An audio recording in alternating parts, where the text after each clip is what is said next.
Mame Mor Mbacke mi nga xam ne mi ngi doon liggéey ci RFM. waaw bàyyi woon na. dellu si waat na. mu nekk revirement bu nga xam ne kenn xaaru ko woon Serigne Mame Mor Mbacke gisoon nañ ko ci internet bi jamono ji nga xam ne jotoon nañ teg la ko ki nga xam ne moom moo di Babacar Fall bu RFM mu daal di génn rek après loolu daal di xamle ni que bàyyi na fi nga xam ne moom moo di RFM waaye teguñ ci 24 heures mu daal di génn ci statut WhatsApp am daal di xamal ni dafay delluwaat fi nga xam ne moom moo di groupe Futur Média daal di waxtaan ñi nga xam ne ñoom ñoo di daal di fidèle la leen di woowee ak ñi nga xam ne ñoom ñoo koy suivre ne dafay fas yéene delluwaat fi nga xam ne moom moo di TFM ginnaaw bi mu waxtaanee ak ay kilifaam baara. ginnaaw ba mu yëkkati woon ay kàddu yoo xam ne dañoo jàpp ne dafa am ku mu ci doon waxal ci wàllu nguur gi yooyu noonu bàyyi na delluwaat na. non man de lire naa benn article sax quelque part. ñoom ñii romandaat suuf naan est-ce que nekkul na dañoo amoon ay problème financier wala problème de contentieux maanaam mu am ku am ak jafe-jafe foofu ci entreprise bi mais bon xam nga problème moom bu amee moom nit ñi dañuy wax fii ñi di wax fee mais li am solo daal.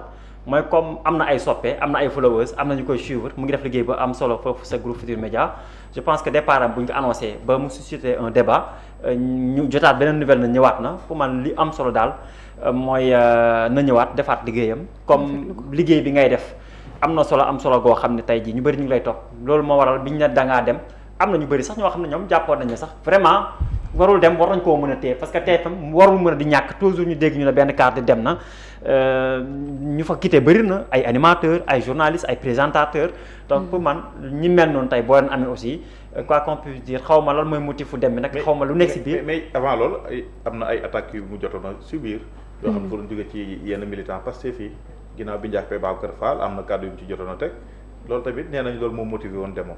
waaw xam nga métier boo gis dafa am risque tey bu dara amee nga am liberté wax sa xalaat pour man bul sóoraale ñi nga xam ne dañ lay wax bu ñaaw wala dañ lay attaqué parce que li am solo daal mooy yow li ngay wax position bi nga taxawee na doon loo gëm na doon li nga xam ne yow moom nga gëm moom ngay défendre mais li am solo daal du ma sori mooy comme ñëwaat na rek loolu moom mooy essentiel bi na dem defaat liggéeyam dans la tranquillité mu satisfaire ñi nga xam ne ñoom ñooy ay followers am mu am solo loolu moo nekkoon dernier ponk bi je pense que ni dañuy dem directement ak suñu invité yi nga xam ne moom la ñu am tey mu di David Beye mi nga xam ne ni moo di directeur sportif bu US Gorée David mën nañ ñëwaat tuuti ci sa nomination ak sa digganteeg US Gorée parce que lu yàgg la woon nga mujjewaat US Gorée. waaw tout à fait merci tout d'abord maa ngi nuyu le président Augustin Senghor les membres du directoire la direction de l'équipe notamment le président de la section de football Mbaye Mbow. di nuyu tous les dirigeants du club l'infatigable Ibou Ndiaye Malick Bey le manager général dem ci techniciens yi à commencer par le directeur technique Boukounta Cissé le coach Ali Mal et ses adjoints l'ensemble en tout cas du staff de l'US Gorée di nuyu également les supporters donc de l'US Gorée di naan rek vraiment c'est un plaisir de revenir à l'US Gorée j'y étais en tant que joueur parce que j'ai joué avec la génération de Moustapha Bayal Sall, ancien international, les Ibou John, tout ça, des internationaux sénégalais qui sont passés là-bas.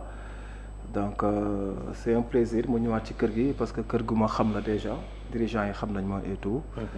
Donc man maa bëgg a ñëw du dañ ma dem jëli ji man maa ñëw. Voilà man maa bëgg ma ñëw.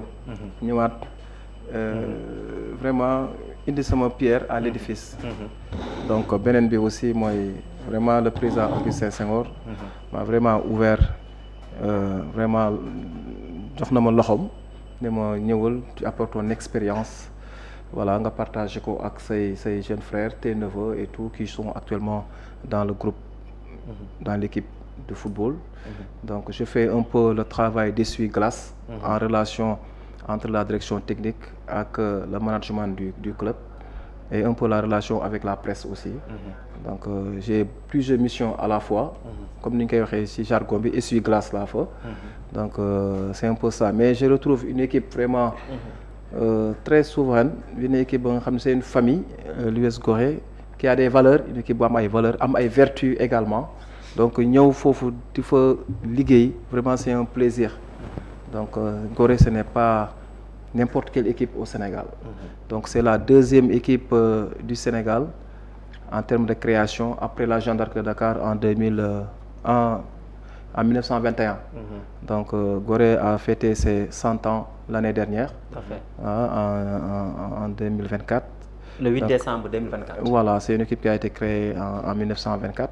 Donc ça veut dire qu'en termes d'existence, donc Gorée maanaam mi ngi revigoré ba léegi comme on dit.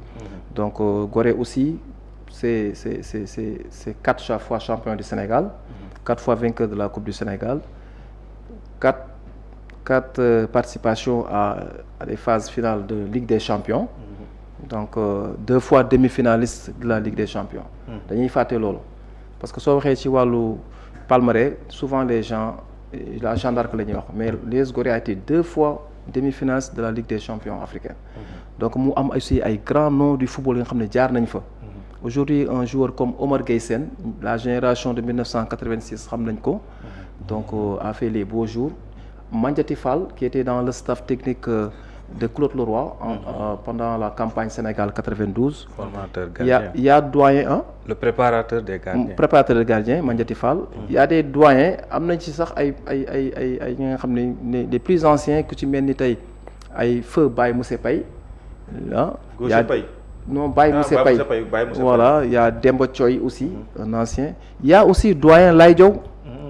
Oui, qui a fait les Laye Diaw. Oui, Demba Thioy, c'est Laye la Diaw génération de 65. Voilà, Laye Diaw Asmara, oui, Laye Diaw aussi qui a fait les bons jours de l'US Gorée. Bu muy jógee à Saint-Louis. Voilà, donc ça veut dire que c'est une équipe historique. Équipe ba nga xam ne vraiment ñu bëri jaar nañ fa. Donc boo ci ay ñoom Abdallah Sakhli qui est notre parrain du prochain match contre Guédiawaye, Abdallah Sakhli nekkoon aussi capitaine à l'US Gorée. Pambay muy wàcc di wàcc ba génération ñoom Moustapha Baye Sall ñooñu nga jot a xam peut-être en ces génération. Donc mu nekk équipe ba nga xam ne vraiment dirigée par un président qui n'est pas n'importe quel président. Augustin Senghor qui a été président de la Fédération sénégalaise de football, premier président aussi également à remporter une CAN au Sénégal. Donc loolu aussi c'est important nga ñëw di liggéey ci club bu mel noonu. En tout cas man li ma mën a wax ci sama nomination bi dama ñëw sama kër ba pare kontaan ci ñëw bi ma ñëw man kenn jëlewu ma maa indi sama bopp. Voilà parce que fi nga bokk ak fi ñu la boolee c'est différent man dama bokk foofu ma ñëw jël li ma moom. Donc encore une fois maa ngi remercier les dirigeants de Gorée à commencer par le président Augustin Senghor qui m'a fait vraiment confiance de travailler ci mission boobu ma jox. Encore une fois merci yow aussi ci invitation bi dinaan Gorée dafa nekk aussi équipe ba nga xam ne mi ngi ci Ligue 1 bi depuis des années.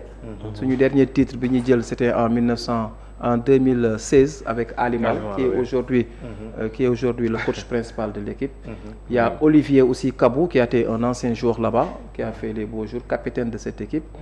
Donc mu nekk équipe ba nga xam ne daal donc vraiment ñu ngi ci une nouvelle ère encore malgré son âge, son ancienneté. Il y a une nouvelle ère qui s'ouvre au niveau de l'US Gorée. Donc mu nekk aussi benn équipe ba nga xam ne tamit équipe historique la. Il y a beaucoup de choses à dire sur US Gorée, il y a à boire et à manger.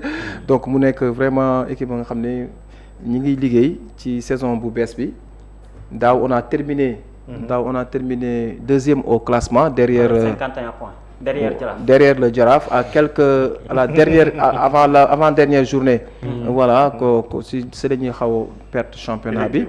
Mais l'objectif est clair cette année, on peut pas terminer l'année dernière deuxième au classement.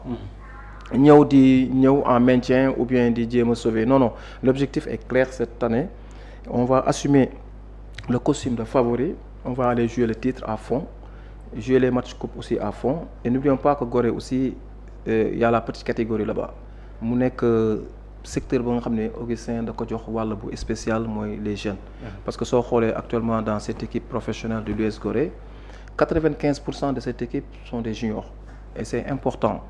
Donc loolu aussi c'est bon à savoir.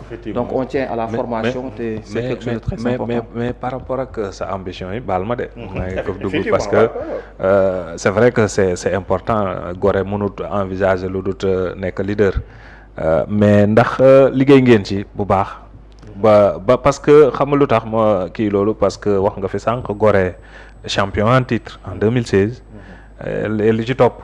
xam nañ ko l'année ba année ya ca topp après wala ba ca topp la sax juste dañoo wàccaat en Ligue 2. en Ligue 2 waaw xam nga c'est un peu paradoxal. loolu mun nga sax jël ren deuxième mais boo wàccaayut bu baax boo waajalut sa bopp bu baax mun na la yóbbu ci kii ndax liggéey ngeen ci aussi bu baax a baax bu war a éviter loolu noonu. Voilà, bon, je pense que année bi ngay wax en 2016 on a gagné le titre sous l'ère Ali Mal, oui. avec une très grande équipe, les Roger Gomis qui était en équipe nationale U20, c'est cette génération-là. Donc ay Olivier tous. Bon, donc je pense que année boobu aussi